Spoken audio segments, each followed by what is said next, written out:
진주만의 아침 공기는 벌써부터 후텁지근했습니다.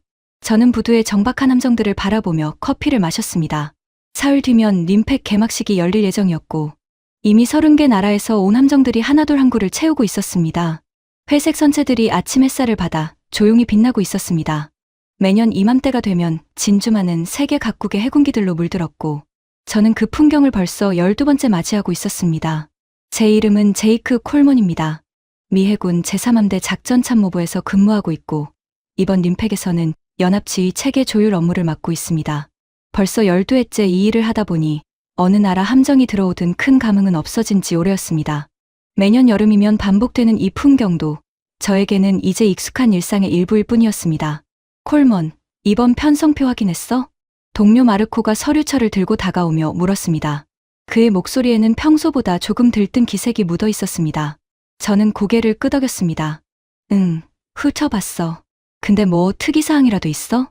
한국이 이번에 연합회 군구성군 사령관을 맡는다는데 저는 그 말에 커피잔을 내려놓으며 되물었습니다. 한국이 사령관을? 마르코가 태블릿 화면을 보여줬습니다. 화면에는 훈련 지휘 체계도가 떠 있었고 맨 위에 한국해군 소장의 이름이 적혀 있었습니다. 지휘 체계도 아래로는 30개국의 함정과 병력이 각 구역별로 정리되어 있었습니다. 저는 그 이름을 잠시 바라봤습니다. 솔직히 말하면 저는 그 소식에 크게 놀라지 않았습니다. 한국이 몇 년째 림팩에 꾸준히 참가해온 건 알고 있었지만 참가와 지휘는 전혀 다른 차원의 얘기였으니까요. 저는 지난 12년간 이곳에서 수십 개국의 해군을 지켜봤고 그중 대부분은 그저 참가국의 위치에 머물러 있었습니다. 훈련 참가국이 지휘를 맡는 경우가 원래 흔한 거야? 제 질문에 마르코가 어깨를 으쓱했습니다. 미국 말고 다른 나라가 맡은 적은 손에 꼽을 정도지. 근데 이번엔 위에서 이미 결정난 사항이라던데. 아시아 국가로는 처음이라나 봐. 처음이라는 말에도 저는 별다른 감흥이 잃지 않았습니다. 처음이라는 수식어는 이 바닥에서 워낙 흔하게 붙는 말이었으니까요. 저는 고개를 끄덕이며 서류를 마저 훑어봤습니다. 12회 동안 온갖 종류의 연합훈련 편성을 봐왔던 저에게 이런 인사 결정은 그저 하나의 행정 절차처럼 느껴졌습니다. 그날 오후 저는 부두를 순찰하다가 낯선 실루엣의 함정 하나를 발견했습니다. 잠수함이었는데 흔히 보던 미군 잠수함들과는 어딘가 선체 형태가 달랐습니다. 세일 부분의 각도와 선체 도색이 낯설었고 크기도 제가 알던 것보다 다부져 보였습니다. 저건 어디 소속이야? 제가 옆에 있던 항만 관제 요원에게 묻자 그가 대답했습니다. 한국해군 잠수함입니다. 오늘 새벽에 입항했다고 하던데요. 자력으로 왔대? 네, 태평양을 직접 건너왔다고 들었습니다. 예인선 없이요. 저는 그 말에 잠시 걸음을 멈췄습니다. 자력으로 태평양을 건넜다는 게 별거 아닌 것 같으면서도 어딘가 마음에 걸렸습니다. 잠수함이 그 먼 거리를 스스로 항해해 여기까지 왔다는 사실이 단순한 이동 기록 이상의 의미로 다가왔습니다. 저는 그 잠수함을 한 번 더 바라보고는 다시 걸음을 옮겼습니다. 부두 끝자락에는 이미 다른 나라 함정들이 정박 준비를 마치고 있었고 스피커에서는 다음 절차를 알리는 안내 방송이 흘러나오고 있었습니다.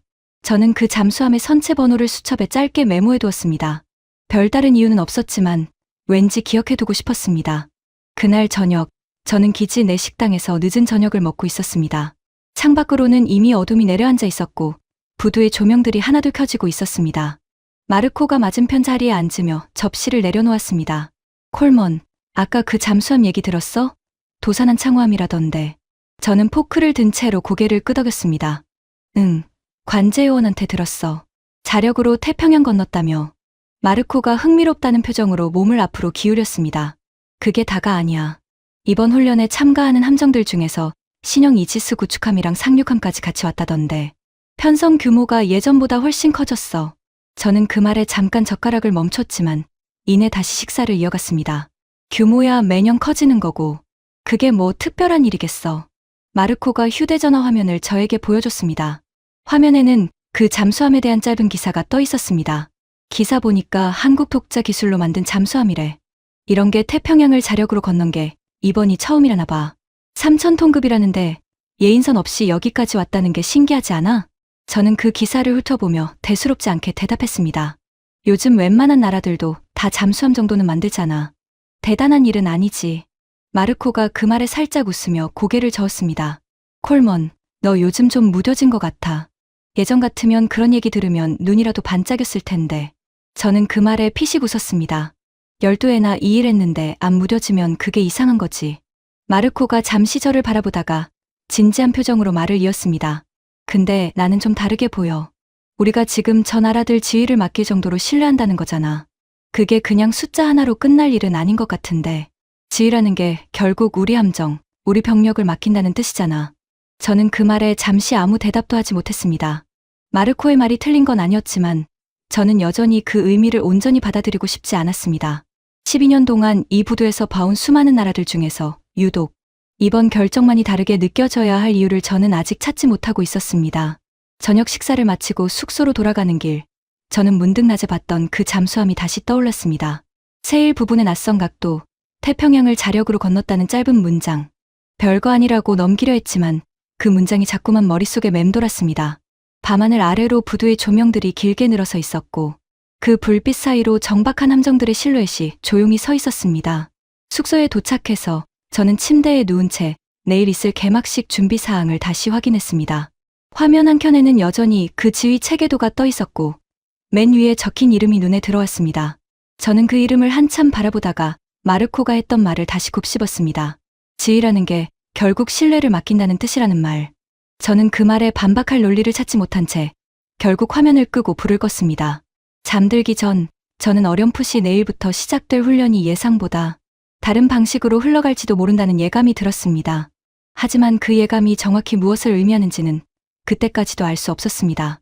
다음 날 아침 저는 작전참모부 사무실에 출근하자마자 이번 분기 함정 정비 현황 보고서를 받았습니다. 매달 반복되는 일상적인 업무였지만 그날따라 보고서의 숫자가 유독 눈에 들어왔습니다. 창밖으로는 어제 봤던 그 잠수함이 여전히 부두에 정박해 있는 모습이 보였습니다. 콜먼, 이번 분기 정비 지연 함정이 또 늘었어. 동료 사라가 보고서를 건네며 말했습니다. 그녀의 표정에는 이미 익숙해진 피로감이 묻어 있었습니다. 저는 그 서류를 받아 들고 훑어봤습니다. 정비 대기 중인 함정 목록이 예상보다 훨씬 길었습니다. 이 정도면 몇 년째 이런 상황이야? 제가 묻자 사라가 한숨을 쉬며 대답했습니다. 싱크탱크 보고서에서는 우리가 정비 일정에서 20년 이상 뒤처져 있다고 하더라고. 조선소도 부족하고 인력도 부족하고 이러다간 실제 작전에 투입할 수 있는 함정수 자체가 줄어들 판이야. 저는 그 말에 씁쓸한 웃음이 나왔습니다. 12해 동안 이 부서에서 일하면서 저는 그 문제가 조금씩 나아지기는커녕 매년 더 심각해지는 걸 지켜봐왔습니다. 건조 비용도 문제잖아. 우리 쪽 군함 건조 비용이 한국의 6배, 기간은 7배라던데. 사라의 말에 저는 고개를 끄덕였습니다. 그 수치는 이미 여러 차례 브리핑에서 들어봤던 내용이었습니다. 하지만 숫자로만 듣던 것과 이렇게 매일 쌓여가는 정비 대기 명단을 직접 보는 건 전혀 다른 느낌이었습니다. 저는 명단에 적힌 함정 이름들을 하나씩 훑어보며 그중 몇 척은 제가 직접 작전 배치를 조율했던 함정이라는 걸 알아챘습니다. 그날 오후 저는 상급자 주재회의에 참석했습니다. 회의실 안은 평소보다 사람이 많았고 다들 표정이 무거워 보였습니다. 회의 안건은 태평양 함대 소속 함정들의 정비 일정 조율이었습니다. 사령관보가 화면에 자료를 띄우며 말했습니다. 현재 인도태평양 사령부 소속 함정 중 상당수가 정비 대기 상태입니다. 국내 조선소만으로는 이 물량을 감당하기 어렵다는 게 명확해졌습니다. 회의실 안에 무거운 침묵이 흘렀습니다. 누군가 낮은 목소리로 물었습니다. 대체 인력을 어디서 구한다는 겁니까? 국내 조선소 인력난은 하루 이틀 문제가 아닌데요. 사령관보는 잠시 뜸을 들이다 대답했습니다. 그래서 검토가 필요한 겁니다. 지금 이대로는 다음 회계연도 작전 가용 함정 수 자체가 줄어들 수밖에 없습니다. 저는 그 말을 들으며 어제 마르코와 나눴던 대화가 다시 떠올랐습니다. 우리가 다른 나라에 지휘를 맡기는 것과 우리가 다른 나라에 정비를 맡겨야 하는 상황이 어쩌면 같은 흐름 위에 있는 건 아닐까 하는 생각이 스쳤습니다. 사령관보가 마지막으로 덧붙였습니다. 동맹국 조선소 활용 방안도 검토 대상에 포함하기로 했습니다. 회의실 여기저기서 낮은 웅성거림이 일었습니다. 몇몇은 고개를 끄덕였지만 몇몇은 여전히 떨떠름한 표정이었습니다. 저는 그 반응들을 지켜보며 이 문제가 단순한 행정적 결정이 아니라는 걸 새삼 느꼈습니다. 저는 그 말을 들으며 어제까지만 해도 대수롭지 않게 여겼던 것들이 조금씩 다른 무게로 다가오기 시작하는 걸 느꼈습니다. 회의를 마치고 사무실로 돌아오는 길에 저는 다시 한번 정비 대기 명단을 펼쳐봤습니다. 그 목록의 끝이 어디인지 저는 아직 가늠하기 어려웠습니다. 임팩 개막식 날 아침 저는 진주마니캄 합동기지 행사장에 배치됐습니다. 각국 대표단이 속속 도착하고 있었고 취재진의 카메라 플래시가 여기저기서 터지고 있었습니다. 하늘은 맑았고 행사장 주변으로 30개국의 국기가 나란히 걸려 바람에 펄럭이고 있었습니다. 저는 행사 진행을 보조하는 임무를 맡아 단상 근처에 서 있었습니다. 사회자가 마이크를 잡고 이번 훈련의 지휘 체계를 발표하기 시작했습니다. 이번 림팩 훈련의 연합해 군구성군 사령관은 대한민국 해군 김인호 소장이 맡습니다. 그 말이 울려 퍼지자 단상 아래 도열해 있던 각국 대표단 사이에서 짧은 술렁임이 일었습니다. 저는 단상에 오르는 김 소장의 모습을 지켜봤습니다. 큰 키는 아니었지만 걸음걸이에 흔들림이 없었습니다. 단상에 오르는 짧은 순간에도 그의 시선은 곧게 앞을 향해 있었습니다. 김 소장이 마이크 앞에 서서 짧게 소감을 밝혔습니다. 대한민국 해군이 훈련 참가국에서 지휘국으로 도약했다는 의미를 잘 알고 있습니다. 참가국 여러분의 신뢰에 걸맞은 지휘를 하겠습니다. 짧고 담백한 발언이었습니다. 화려한 수사도 과장된 몸짓도 없었습니다. 저는 그 발언을 들으며 어제까지 마르코와 나눴던 대화들이 다시 머릿속을 스쳤습니다. 지휘라는 게 결국 신뢰를 맡긴다는 뜻이라는 그 말이 지금 이 단상 위의 장면과 정확히 겹쳐지고 있었습니다. 행사가 끝난 뒤 저는 취재진 사이에서 흘러나오는 대화를 우연히 들었습니다.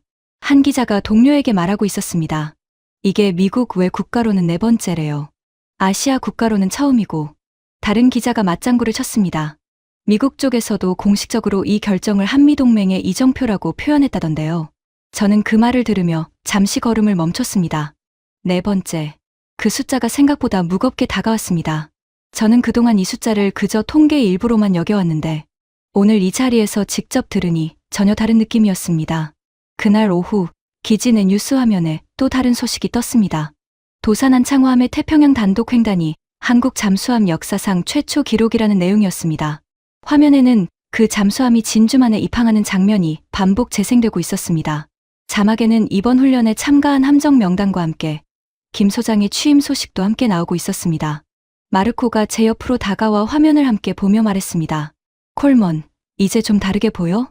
저는 그 질문에 바로 대답하지 못했습니다. 화면 속 잠수함은 어제 제가 부두에서 봤던 그 실루엣 그대로였지만 오늘은 그 모습이 전혀 다른 무게로 다가오고 있었습니다. 어제는 그저 낯선 선체 하나였는데 오늘은 그 선체 뒤에 놓인 20년 가까운 준비의 시간이 함께 보이는 것 같았습니다.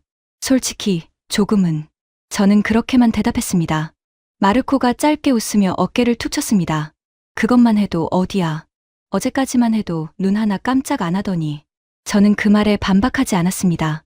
화면 속 잠수함을 다시 한번 바라보며 저는 오늘 하루 사이에 제 안에서 뭔가가 조금씩 움직이고 있다는 걸 인정할 수밖에 없었습니다. 훈련 이틀째, 저는 연합지휘소에서 각국 참모진들과 함께 작전회의에 참석했습니다. 김 소장이 회의를 주재하는 모습을 처음으로 가까이서 지켜보는 자리였습니다. 지휘소 안은 여러 나라 말이 뒤섞여 오갔지만 그 소음 속에서도 회의는 놀랍도록 질서정연하게 진행됐습니다. 회의는 예상보다 훨씬 체계적으로 진행됐습니다. 김 소장은 각국 참모들의 발언을 하나하나 정리하며 짧고 명확한 지시를 내렸습니다. 저는 그 모습을 지켜보면서도 마음 한켠에서는 여전히 의문이 가시지 않았습니다. 회의가 끝난 뒤 저는 사라와 함께 지휘소를 나서며 말했습니다. 체계적이긴 한데 아직은 좀 지켜봐야 할 것 같아. 사라가 고개를 갸웃하며 물었습니다. 왜, 뭐가 걸려? 이게 훈련이잖아. 실전이랑은 다르니까. 훈련에서 잘한다고 실전에서도 그럴 거라는 보장은 없잖아. 사라가 잠시 생각하다가 대답했습니다. 그건 그런데 우리도 마찬가지 아니야? 우리 지휘관들도 실전 경험 없이 훈련만으로 검증받는 경우 많잖아. 결국 다 어느 시점에서는 한번 믿어보는 수밖에 없는 거 아닐까. 저는 그 말에 딱히 반박할 말을 찾지 못했습니다. 사라의 말이 논리적으로는 맞았지만 감정적으로는 여전히 뭔가 걸리는 게 있었습니다. 그날 오후 기지 내 장교 클럽에서 저는 다른 나라 장교들과 우연히 합석하게 됐습니다. 클럽 안은 각국 제복이 뒤섞여 시끌벅적했습니다. 호주 해군 장교 한 명이 이번 지휘 체계에 대한 소감을 물었습니다. 미국 쪽에서는 이번 결정을 어떻게 보고 있습니까? 저는 잠시 고민하다가 솔직하게 대답했습니다. 지켜보는 중입니다. 나쁘지 않다는 평가가 많지만 아직은 시험대에 오른 단계라고 봐야죠. 호주 장교가 웃으며 말했습니다. 시험대라니 조금 야박한 평가네요. 저희 쪽에서는 이미 여러 차례 한국 해군과 연합훈련을 해봤는데 실력은 진작부터 인정받고 있었거든요. 특히 대잠전 쪽에서는 저희보다 나은 부분도 있고요. 저는 그 말에 조금 놀랐습니다. 저에게는 낯선 소식이었지만 다른 나라 입장에서는 이미 익숙한 평가였던 모양입니다. 저는 그동안 이 부두에서 오가는 함정들만 보며 세상을 판단해왔다는 걸 새삼 깨달았습니다. 숙소로 돌아오는 길, 저는 마르코에게 전화를 걸었습니다. 마르코, 다른 나라들은 이미 한국 실력을 인정하고 있었나 봐. 나만 몰랐던 건가? 전화 너머로 마르코가 짧게 웃었습니다. 콜먼, 이제야 좀 눈이 뜨이나 보네. 나도 처음엔 너랑 비슷했어. 근데 몇 번 같이 훈련해보면 생각이 달라지더라고. 저는 그 말에 아무 대답도 하지 못한 채 창밖으로 어두워지는 진주만을 바라봤습니다. 부두에 정박한 함정들의 불빛이 하나도 켜지고 있었고 그 사이로 낮에 봤던 그 잠수함의 실루엣도 여전히 자리를 지키고 있었습니다. 저는 마르코와의 통화를 끝내고도 한참을 그 자리에 서서 오늘 들은 말들을 곱씹었습니다. 다음 날 아침 저는 상급자에게 요청 하나를 올렸습니다. 연합지휘소 내 한국 참모진과의 연락장교 역할을 자원한 것이었습니다. 스스로도 이런 결정을 내릴 줄은 몰랐지만 어젯밤 내내 그 생각이 머릿속을 떠나지 않았습니다. 콜먼, 갑자기 왜 그런 자리를 자원해? 상급자가 의아한 표정으로 물었습니다. 평소 이런 연락장교 자리는 다들 기피하는 업무였기에 제 요청이 다소 의외로 받아들여진 모양이었습니다. 저는 잠시 생각을 정리한 뒤 대답했습니다. 이번 지휘 체계를 좀 더 가까이서 지켜보고 싶습니다. 앞으로 이런 사례가 늘어날 것 같은데 미리 이해해두는 게 나을 것 같아서요. 상급자는 잠시 저를 바라보다가 승인했습니다.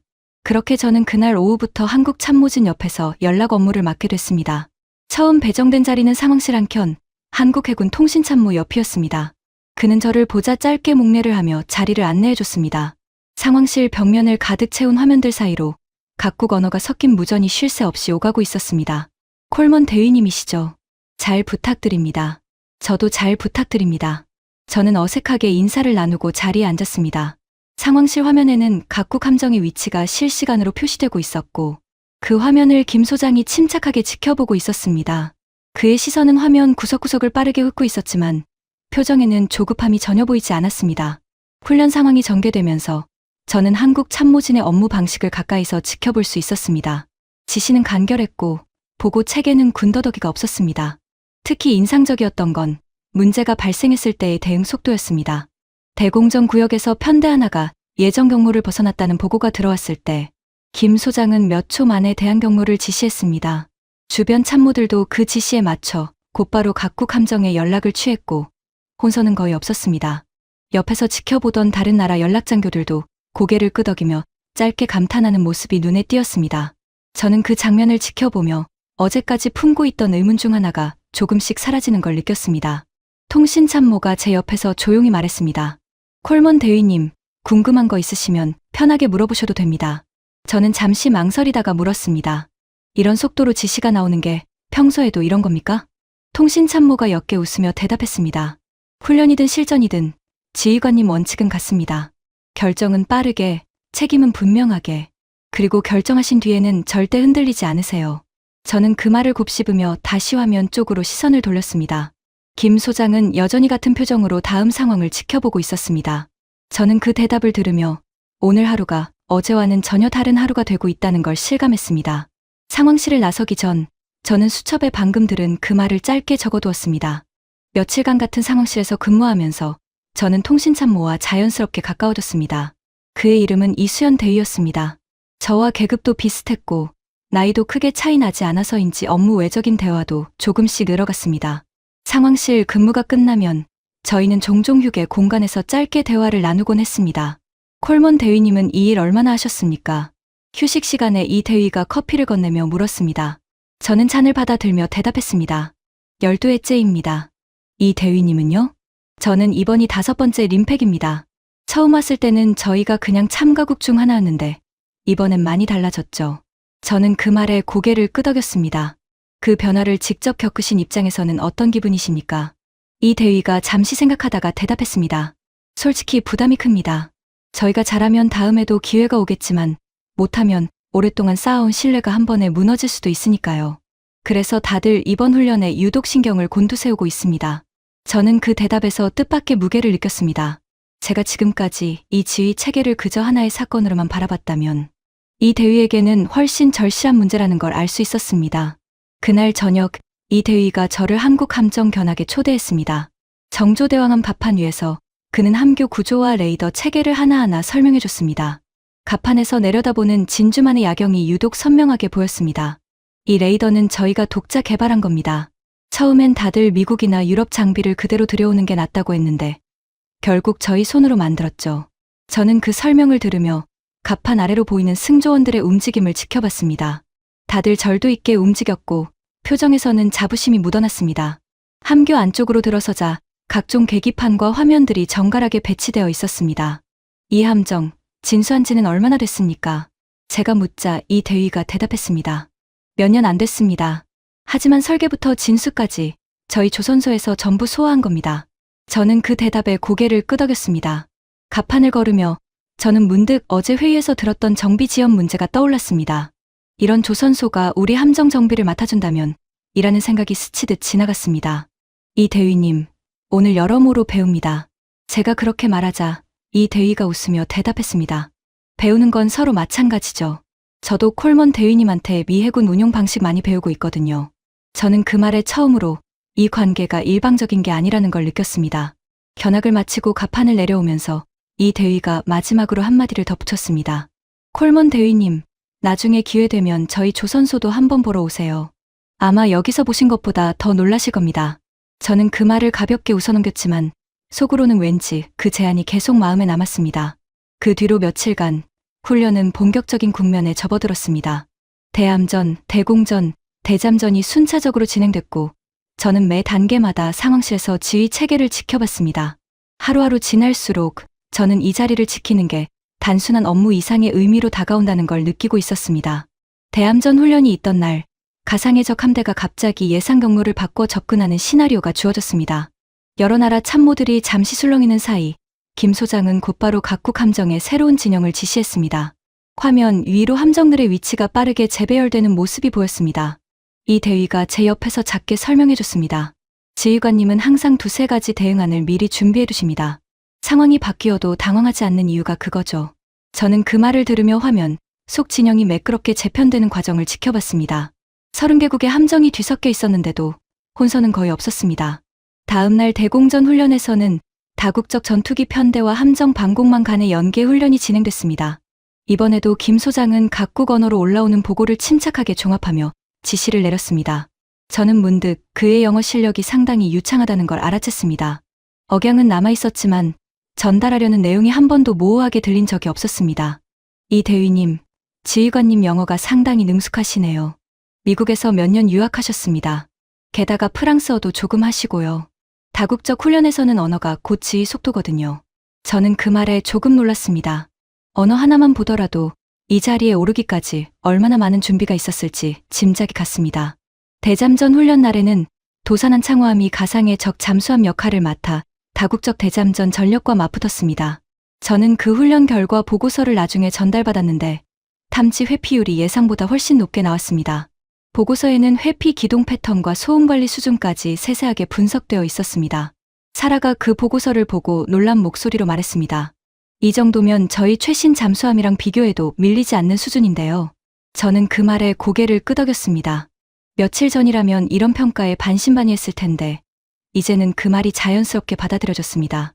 훈련이 하루하루 진행될수록 저는 처음 품었던 의문들이 하나씩 다른 형태의 존중으로 바뀌어가는 걸 느꼈습니다.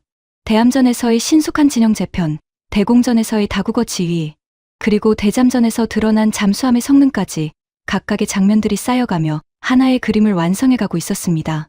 그날 밤 숙소로 돌아와 저는 지난 며칠간의 훈련 기록을 다시 훑어봤습니다. 처음 도착했을 때 수첩에 적어뒀던 잠수함 선체 번호가 눈에 들어왔습니다. 저는 그 옆에 짧게 한 줄을 더 적었습니다. 별거 아니라고 넘겼던 것들이 사실 별게 맞았다. 훈련이 절반쯤 지났을 무렵 저는 예상치 못한 호출을 받았습니다. 태평양함 대사령부에서 긴급회의가 소집됐다는 연락이었습니다. 상황실을 나서며 저는 뭔가 심상치 않은 일이 벌어졌다는 걸 직감했습니다. 복도를 걷는 내내 여기저기서 심각한 표정의 장교들이 서둘러 회의실 쪽으로 향하고 있었습니다. 회의실에 도착하니 사령관보의 표정이 유독 굳어 있었습니다. 여러분, 안 좋은 소식이 있습니다. 이번 훈련에 참가한 구축함 한 척의 추진 계통에 문제가 발견됐습니다. 회의실 안이 술렁였습니다. 저는 조심스럽게 물었습니다. 정비가 가능합니까? 사령관보가 고개를 저었습니다. 국내 조선소 일정이 이미 꽉 차 있어서 최소 8달은 대기해야 합니다. 그런데 이 함정은 다음 분기 작전에 반드시 필요한 전력입니다. 저는 그 말을 들으며 며칠 전 봤던 정비대기 명단이 떠올랐습니다. 그 명단이 이제 추상적인 숫자가 아니라 당장 눈앞의 문제로 다가왔습니다. 회의실 안 사람들의 표정에서도 같은 종류의 초조함이 읽혔습니다. 누군가 회의실에서 물었습니다. 동맹국 조선소는 검토됐습니까? 사령관보가 잠시 서류를 뒤적이더니 대답했습니다. 한국 조선소 몇 곳이 이미 미 해군 함정정비협약을 체결한 상태입니다. 다만 이번 건은 규모가 크고 시급해서 실제로 수용 가능한지는 아직 확인이 필요합니다. 협약이 됐다고 해도 실제 처리 역량은 또 다른 문제니까요. 저는 그 순간 며칠 전 이 대위가 저에게 했던 말이 떠올랐습니다. 나중에 기회되면 저희 조선소도 한번 보러 오세요. 그때는 그저 인사치레로 들었던 말이 지금은 전혀 다른 무게로 다가왔습니다. 회의가 끝난 뒤 저는 사라와 함께 복도를 걸으며 말했습니다.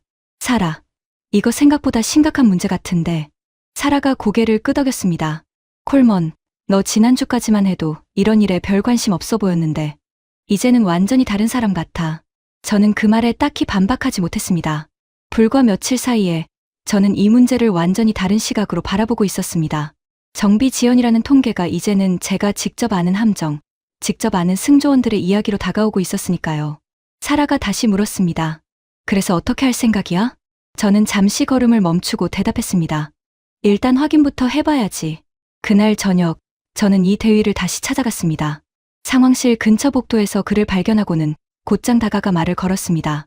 이 대위님, 혹시 저희 함정 정비 관련해서 한국 조선소 쪽에 여쭤볼 수 있을까요? 이 대위가 저를 잠시 바라보다가 진지한 표정으로 고개를 끄덕였습니다. 물론입니다. 제가 본국에 연락해보겠습니다. 정확히 어떤 함종이고 어떤 문제인지 자료 좀 정리해서 주시겠습니까? 저는 그 즉각적인 반응에 조금 놀랐습니다. 며칠 전만 해도 낯설게만 느껴졌던 이 관계가 이제는 제가 먼저 손을 내밀 만큼 가까워져 있었습니다. 다음 날, 저는 정비 관련 자료를 정리해 이 대위에게 전달했습니다. 하지만 예상과 달리 상부에서는 이 사안을 그리 간단하게 처리하려 하지 않았습니다. 오전 업무를 시작한 지 얼마 되지 않아 저는 상급자로부터 호출을 받았습니다. 콜먼, 자네가 한국 쪽에 정비 문의를 넣었다고 들었는데. 상급자가 저를 사무실로 불러 물었습니다. 저는 고개를 끄덕였습니다. 네, 상황이 급해 보여서 미리 확인차 연락드렸습니다. 상급자가 미간을 찌푸리며 말했습니다. 절차가 있어. 자네 선에서 임의로 접촉할 사안이 아니야. 게다가 법적으로도 복잡한 문제가 얽혀 있어. 법적인 문제라니. 저는 그 말에 의아해졌습니다. 무슨 법적인 문제 말씀이십니까? 미해군 함정은 원칙적으로 국내 조선소에서 건조하고 정비하도록 되어 있어. 동맹국 활용은 예외적인 경우에만 가능하고 그 예외를 인정받으려면 여러 단계 승인이 필요해. 의회 쪽 설득도 필요하고 경우에 따라서는 대통령 재량으로 예외를 두는 방안까지 검토된다고 하더군. 저는 그 설명을 들으며 마음이 무거워졌습니다. 제가 단순하게 생각했던 일이 실제로는 훨씬 복잡한 절차와 얽혀 있다는 걸 그제서야 실감했습니다. 함정 하나를 고치는 일이 어느새 법과 정치가 얽힌 문제로 커져 있었습니다. 그날 오후 저는 사무실 동료들 사이에서 오가는 대화를 우연히 들었습니다. 한 선임 장교가 말하고 있었습니다. 동맹국 조선소에 이렇게까지 의존해야 하나. 이러다 우리 조선업 자체가 완전히 죽는 거 아니야? 다른 장교가 맞받았습니다. 이미 죽어가고 있는 걸 어떡해. 물량도 인력도 없는데 우리 쪽 건조 비용이 몇 배씩 더 든다는 게 어제 오늘 얘기도 아니고. 선임 장교가 답답한 듯 한숨을 쉬었습니다. 그래도 이건 자존심이 걸린 문제야. 우리가 세계 최강 해군이라면서 정비 하나를 남의 나라에 맡긴다는 게. 저는 그 대화를 들으며 이 문제가 단순한 실무 차원이 아니라 자존심의 문제이기도 하다는 걸 느꼈습니다. 정비를 맡긴다는 것 자체가 누군가에게는 패배감처럼 느껴질 수 있었습니다. 저 역시 며칠 전까지는 비슷한 감정을 은연중에 품고 있었다는 걸 부인할 수 없었습니다. 저녁 무렵 이 대위에게서 연락이 왔습니다. 콜먼 대위님, 본국에서 답이 왔는데 검토는 가능하답니다. 다만 규모가 크다 보니 시간이 좀 걸릴 것 같습니다. 저희 쪽도 이미 다른 물량으로 여유가 많지는 않다고 하더라고요. 저는 그 말을 들으며 안도와 걱정이 동시에 밀려왔습니다. 문은 열렸지만 그 문을 실제로 통과하기까지는 아직 많은 산이 남아 있었습니다. 법적인 절차, 내부의 반발, 그리고 상대편의 여력까지 어느 것 하나 쉬운 문제가 없었습니다. 콜먼 대위님, 힘내십시오. 저희도 최대한 도와드리겠습니다. 이 대위의 마지막 말이 그날따라 유독 든든하게 들렸습니다. 그로부터 며칠 뒤 상황은 저희가 우려했던 것보다 더 나쁘게 흘러갔습니다. 문제의 구축함이 결국 다음 분기 작전에서 제외됐다는 공식 통보가 내려왔습니다. 사무실 전체에 무거운 분위기가 감돌았습니다. 콜먼, 결국 이렇게 됐네. 사라가 침통한 표정으로 서류를 건네며 말했습니다. 저는 그 문서를 받아 들고 한참을 들여다봤습니다. 함정 한 척의 공백이 작전 전체 배치에 어떤 영향을 미치는지 첨부된 도표가 상세히 보여주고 있었습니다. 붉은색으로 표시된 공백 구간이 지도 위에 선명하게 그려져 있었습니다. 이번 한 척 때문에 인도태평양 전체 초계 일정에 구멍이 생기는 거야? 제가 묻자 사라가 고개를 끄덕였습니다. 당장 대체할 전력이 없어. 다른 함정들도 이미 최대치로 가동 중이거든. 이대로면 이 구역 초계 공백이 최소 2달은 이어질 거야. 저는 그 말을 들으며 이 문제가 단순히 함정 한 척의 문제가 아니라는 걸 다시 한번 깨달았습니다. 정비 지연이 쌓이고 쌓여 결국 실제 작전 능력의 공백으로 이어지고 있었습니다. 그날 오후 저는 한국 조선소와의 협상 진행 상황을 확인하려 이 대위를 찾아갔습니다. 하지만 그의 표정도 밝지 않았습니다. 평소의 담담함 대신 어딘가 지친 기색이 묻어 있었습니다. 콜먼 대위님, 저희 쪽도 좋은 소식만 있는 건 아닙니다. 무슨 일입니까? 법적 승인 절차가 예상보다 오래 걸리고 있습니다. 게다가 저희 조선소 쪽도 다른 국가 물량이 몰리면서 여유가 많지 않은 상황이고요. 저도 본국에 몇 번이나 다시 확인해봤는데 당장 확답을 드리기가 어렵습니다. 저는 그 말을 들으며 답답함이 밀려왔습니다. 문제를 해결할 방법이 눈앞에 있는데도 절차와 여건이 그 길을 가로막고 있었습니다. 이 대위가 미안한 표정으로 덧붙었습니다.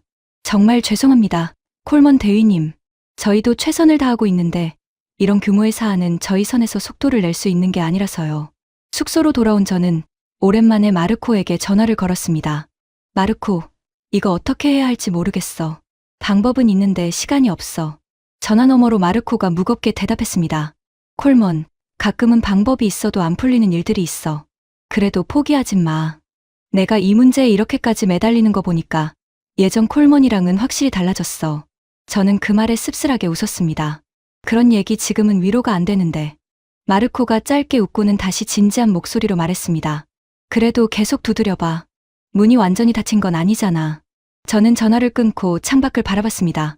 진주만의 밤하늘 아래 정박한 함정들의 불빛이 여느 때와 다름없이 반짝이고 있었습니다. 하지만 저는 그 풍경이 그날따라 유독 무겁게 느껴졌습니다. 문제의 그 구축함도 어딘가 그 불빛들 사이에 조용히 정박해 있을 터였습니다. 다음 날, 이 대위가 예상치 못한 제안을 해왔습니다. 콜먼 대위님, 조선소 쪽에서 화상으로 현황 설명을 드리겠다고 합니다. 직접 보시면 이해가 빠르실 것 같아서요. 저는 그 제안을 곧바로 받아들였습니다. 오후 늦게 저는 이 대위와 함께 작은 회의실에 마주 앉아 화면을 켰습니다.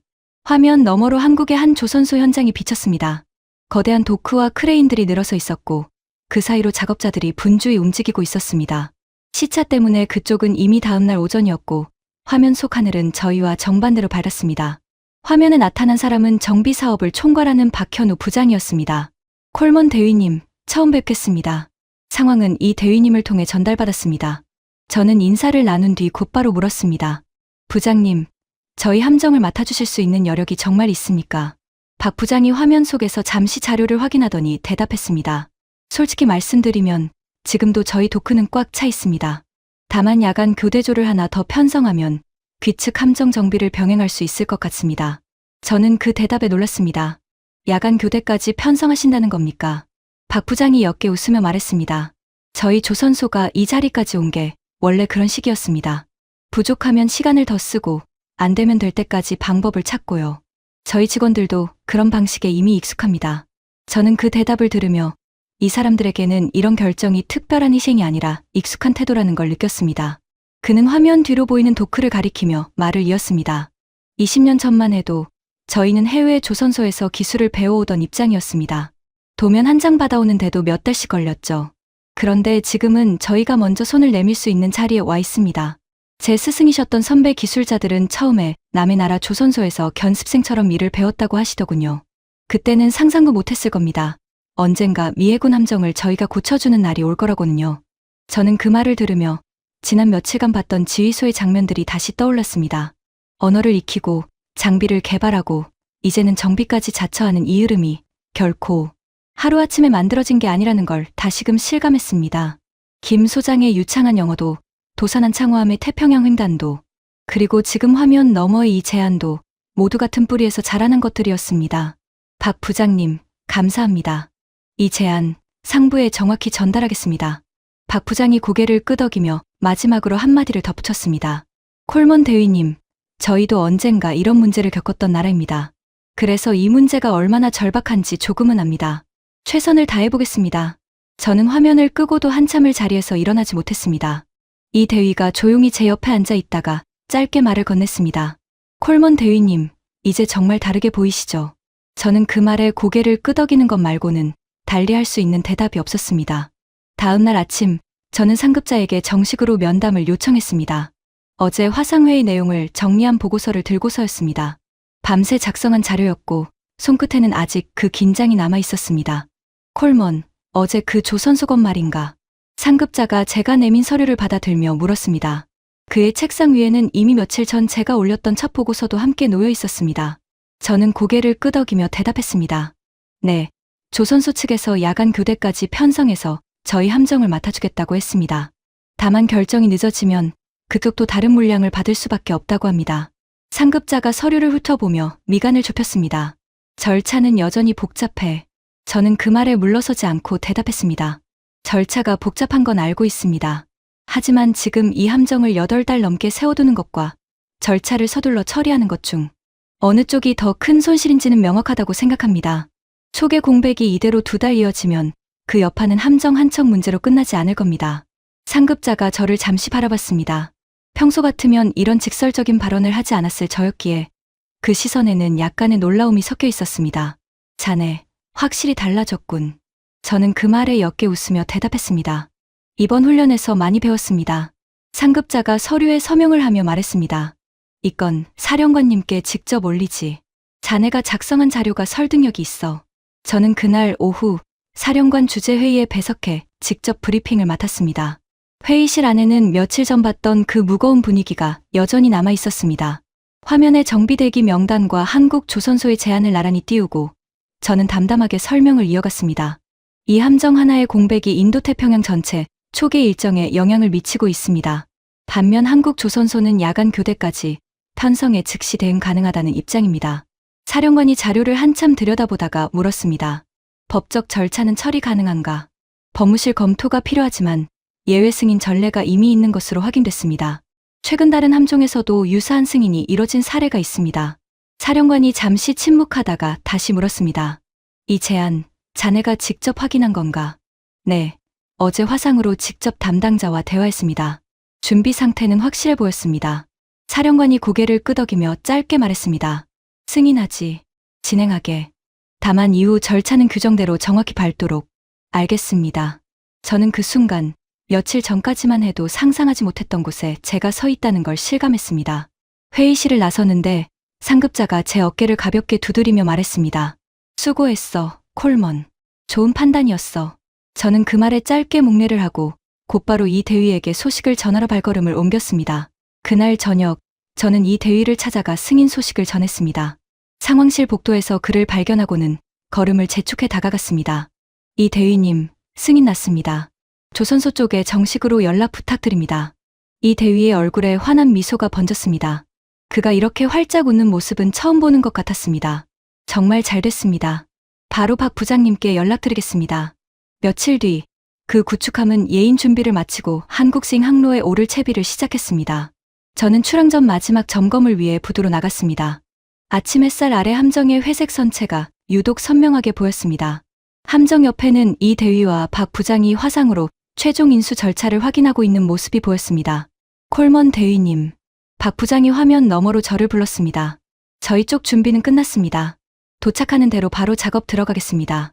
예상 정비 기간은 기존 국내 일정보다 훨씬 단축될 겁니다. 저는 그 말에 고개 숙여 인사했습니다.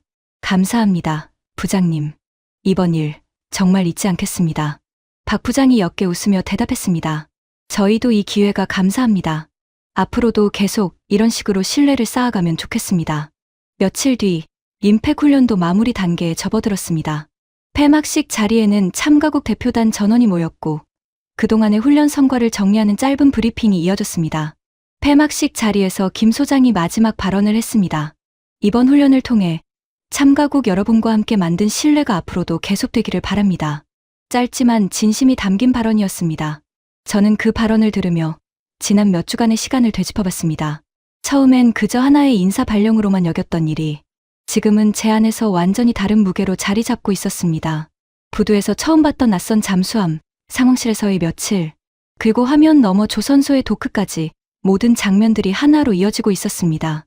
폐막식이 끝난 뒤 저는 이 대위와 마지막 인사를 나눴습니다. 짐을 챙긴 그의 모습을 보니 이 몇 주가 정말 끝나가고 있다는 게 실감이 났습니다. 이 대위님, 이번 훈련 정말 많이 배웠습니다. 이 대위가 손을 내밀며 웃었습니다. 저도 콜먼 대위님 덕분에 좋은 인연 하나 얻었습니다. 다음에 또 봅시다. 다음 림팩 때도 아니면 그 전에라도요. 저는 그 손을 맞잡으며 진심으로 그 다음을 기대하고 있는 저 자신을 발견했습니다. 부두를 따라 걸어 나가는 이 대위의 뒷모습을 지켜보며 저는 처음 이곳에 도착했던 날의 제 모습을 떠올렸습니다. 그때의 저와 지금의 저는 같은 사람이지만 완전히 다른 시선을 가지고 있었습니다. 몇 달이 지난 지금 저는 여전히 진주만에서 근무하고 있습니다. 그 구축함은 한국 조선소에서의 정비를 마치고 예정보다 빠르게 복귀했습니다.